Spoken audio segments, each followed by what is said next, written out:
do you want? What colour do you fancy? What are you feeling? What are you feeling? I once stuck Excuse some me? money in Right, Vegas okay, on red, and it come in. So let's go with red. Red is a Over good red. colour. Red is a good colour. I'm pleased and happy to have Dev Sahni back on the channel. Put my teeth in. Easy for some to say. Easy for some. Hey, tell you what though, Yeah? a lot of people get my name wrong. Why? I don't know.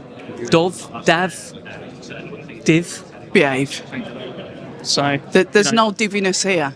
Well, in there will be. Manchester. We're about to do a press This- conference where, hey, Well- hopefully there is a bit of diviness. I'd love a bit of that. Anything is Yeah, possible yeah, today. yeah, You know 100%. when you go when you go up there and it is literally anything possible press conference. I saw there's a clip that was put up with Derek Chisora last time talking outlandish things at a press conference. You can't even prepare for someone like him, can you, Dev? Like, genuinely, no, I can't. Like, even with me, there's like odd interactions here and there. Like, I remember one of the Joe Joyce ones where I asked Joyce a question. Yes. Has he been ducking you over the years? And Chisora took exception and sort of threatened to backhand me, which I didn't flinch though. But it obviously would have hurt. And then in fight week, I think there was something else where he said, "Come on, I know you want to ask a question, you little rat." Sort of like. Oh wow! So no, but That's affection. It's great banter. But last time out, what was it? Yeah, after I'd done the press, he was like, "Come on, get off the stage, bro. Come on, what are you trying to get in the camera?" So, but I don't know what to expect today. I love the guy, and in this very hotel, did you know? No. 9 years ago, this man, Derek Chisora, chucked a table at Dillian White and Paul. Was it this Martin. hotel? This hotel. Take No, it in. I did not know that. Take it in. I love that. Yeah, will that you was do one it of my today? favourite moments in boxing. So good, wasn't it? So unexpected. I don't Threatened my life. Yeah. And Mark Tibbs threw the bottle of water back at him. It was lovely. It was an amazing day in boxing. Listen, I'll be honest with you, Abs. I don't think that he's going to do that today. Who knows? But I do think that he switched to violence mode. Because yesterday at the workout, it was all like playful, it was fun. And he did say to me in our He's interview, going to switch. He's going to switch. He's going to put his mask on. So I want to see what that mask is all about. Is it on? Has he still got access to that mask? I think so. Let's find out. I think it's a little bit of an emotional roller coaster for him as well, because it is named, quite aptly so, The Last Dance. Like you said, how many years ago he was here with Dillian White? It was at that point in his career, and now he's back here potentially for his last fight. I don't believe it, but potentially. It's his last fight in the UK. Okay, So we'll he draw a wants to- line under that Yeah, one then. he wants to get to 50 fights. That's the plan all along. He wants to get to 50. It's a good magic number for him. And after he beat Joe Joyce at the O2, he said, "I want to go to Manchester." And then we don't know where number 50 is going to be, but fight 49, Manchester, last one in the UK. You know what I like? He says, "I want to go to Manchester," and shout out to Big Frank. It gets done. That's what Big Frank does. Big Frank delivers. Uncle Frank's the man, mate. I mean, just signing brilliant new fighters Well, every week. this- Delicious Ori. Well, it's just... I was sat at home and I got the email. I know I heard some rumours. People were trying to guess who it was skipping, looking at the Adidas boot, trying to work out what size it is, looking at the shade of his arm, because that's got me a bit confused. I was thinking, and then all of a sudden, he signs Delicious Ori. And then I think, let me go and have a look on the website. Let me have a look at Queensbury's roster for the Have they heavyweights. put him on yet? No, it's not there yet. They but need Frank to- has got so many UK heavyweights. And one of the things that I said, Dev, and this is open to interpretation, the fact is he's got 13, 14. He can mix them in with each other. And then I think in the next 12 months or so, out of that list, I think it would dwindle down. It could potentially dwindle down because he's going to want the quality. Now, Dev, you know probably get Frank even better bigger. than... Okay. Probably get even bigger. I don't. Think Do you he's got- reckon? I don't think he's got any plans of stopping.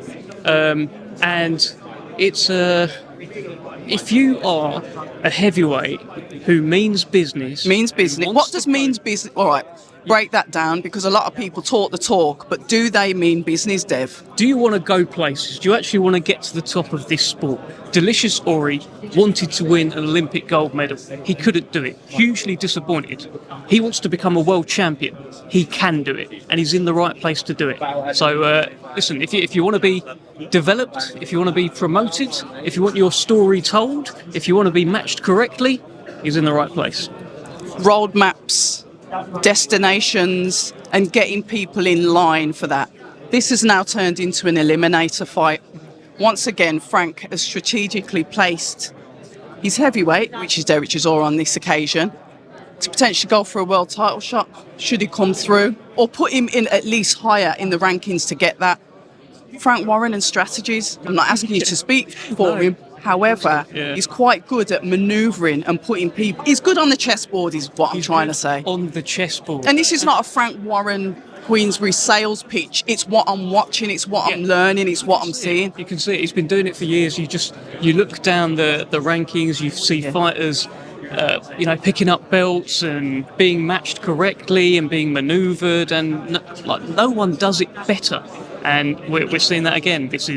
I think it's now been confirmed as an IBF eliminator. I think that number 2 slot is up for grabs. So, hey, maybe Derek Chisora could, within his next couple of fights, become a world champion. Maybe that could happen. Who knows? The chips could have to fall in a certain way, but either way, all very exciting and all points to some great manoeuvring. Derek Chisora is one of these fighters that I've listened to more as he's got later on in his career, and I'd say that he's full of a lot of wisdom and gems. One of the things that he mentioned before is that he fights when he's tired. That's what got the best out of him. He was tired, but he fought the best. Mm-hmm. He's full of these these words of wisdom that literally push him through, and why he keeps going and why he is a British household name. It doesn't matter. With Derek, he's such a character. It doesn't matter if he wins, he loses or draws, because he's got that phenomenal character that he brings to the division. Not a lot of people can do that. No, I know. He's just loved by the British public, and those losses, they can all be...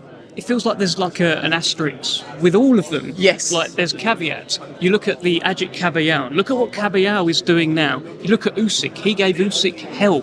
Okay, these are fights that he's lost. Vitaly Klitschko. He gave Vitaly Klitschko hell.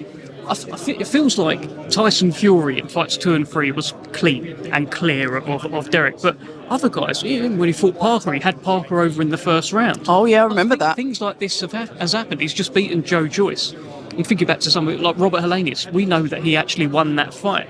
It's been some story. And Dillian Whyte, split decision. He lost the first time. I mean, he definitely lost the second one because he got knocked out in that fight. But he went out winning the fight. It went out on his shield. There's always like an extra line to the story. Absolutely, and that's the thing with his. You can't necessarily look at the record and believe it. There is the asterisk, and the asterisk says, go and watch the fight. Make up your own mind. Talk to us about, I'm going to let you go because I know you've got your duties, but I need to know about Daniel Dubois and Joseph Parker coming up, couple of weeks. 22nd. Yep. Look, all the talk has been is Daniel Dubois overlooking Joe Joyce. When you go in the ring and you grab a mic from Alexander Usyk and you have a fight scheduled with Joe Parker. Whatever, it's entertaining. It looks like you're overlooking Joe Parker.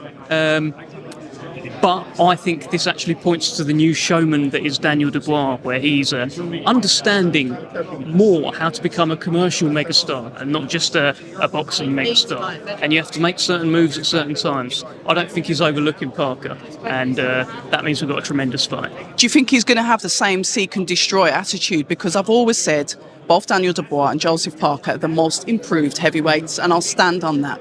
You're getting those two evenly matched now. Beautiful 50-50 fight. How do you see it going? Because Joseph Parker is coming to get his world he wants that world title. He's been there, he's done it before, he wants it back. That hunger is there with him. It's definitely there. Listen, I'm not going to predict who I think will win, and I actually don't really know, to be honest. Who does, really? But what I will say is, you asked me, will Daniel Dubois have the same seek and destroy attitude? And I would say it's all he knows, which means it is guaranteed entertainment, front foot from the first bell. Daniel Dubois is not going to be in there boxing and moving and dancing. He's going to kill. Well, yeah. You know what I mean. Yeah, he's going to take Joe Parker's head off, or at least try to. But Joe Parker has had plenty of people over the years try and take his head off. Only Joe Joyce has really, really got it done. And he was sick then. We're not going to make up excuses. But there we are. Listen, Dev, a pleasure. I'll leave you to your duties. And keep on wearing those 50 hats. We're keeping an eye on you. Thank you. People say I'm toxic, and honestly, I don't care.